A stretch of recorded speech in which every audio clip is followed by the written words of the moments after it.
I once did a speaking engagement for a group of men in Los Angeles, an elite group. On short notice, I came in to fill in for another speaker, and I hadn't really prepared for it. And so I just did what I did, and I just tuned into what served the highest good. And I started talking, and I opened with a joke. And the joke was, the zebra's on the Serengeti, and he gets taken down by a lion. He ends up in heaven. And he's standing in this lineup, and he's looking around. He looks at the giraffe in front of the giraffe, says, yeah, you're in heaven. And this is the lineup to talk to St. Peter. You get to ask one question when you get to the end. He's like, what? Ah, damn it. So he gets to the end, he asks his one question. His question is, am I white with black stripes or? And St. Peter says, you are what you are. To which the giraffe goes, oh, of course. To which the zebra goes, huh? I don't get it. And the giraffe says, well, obviously, you're white with black stripes. He says, how do you get that? He said, well, if you had been black, he would have said, you is what you is, motherfucker. And I told that joke, which is hugely inappropriate, but then went into a whole diatribe of how that tied into something, but I didn't fully understand why I needed to tell that joke.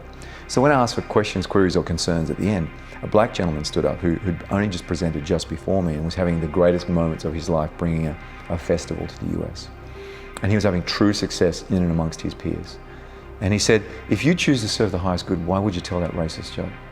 I'm a black man, I don't sound like that. That kind of shit is not helpful to the cause.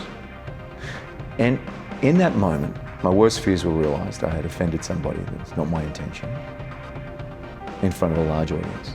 But I said, let me just tune into this, what serves the highest good. And in that moment, the person who had organized it said, we have to get out of there. We can't actually go into this at all. We need to wrap up and get out of here because this space is taken over by somebody else.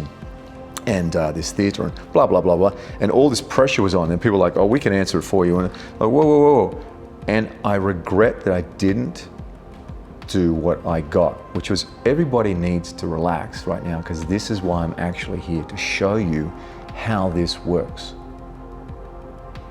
I have black friends who told me that joke who never respond with disrespect, who never ever feel that they have been disrespected. They just see it as a tale. However, do you think it's any coincidence that at the one moment, your greatest shining moment, where you're a legend in this crowd that you want to be respected by, all of a sudden you're pulled back down by what is seen as a racist joke?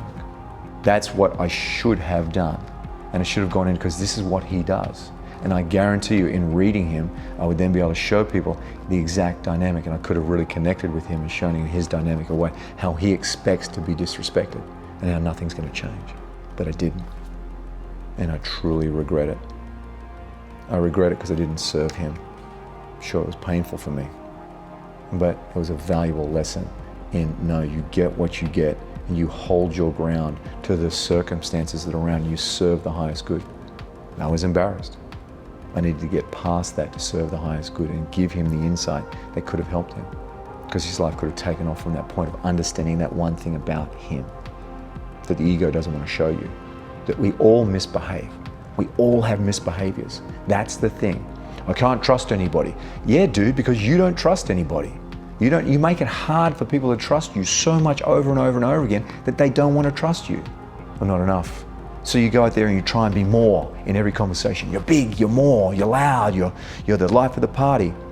All you're doing is ratifying that you're not enough, because people come away from it and go, that dude, fuck, it's just too much, man. He's just reeks of not enough. I'm not worthy. Let me help you, let me help you, let me help you. I'll help you, I'll help you do this, help you do this. And then you try and help them. They, no, I don't need any help, don't need any help. And then it all becomes too much. And they feel like, well, why aren't you helping me? Because of the misbehavior. We all have misbehaviors. And for this particular gentleman, it was that he expects to be disrespected. So I apologize to him, whatever his name was and whoever he was, if you're seeing this.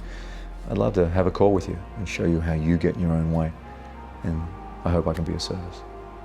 It's not what you do, it's how you are that creates good fortune.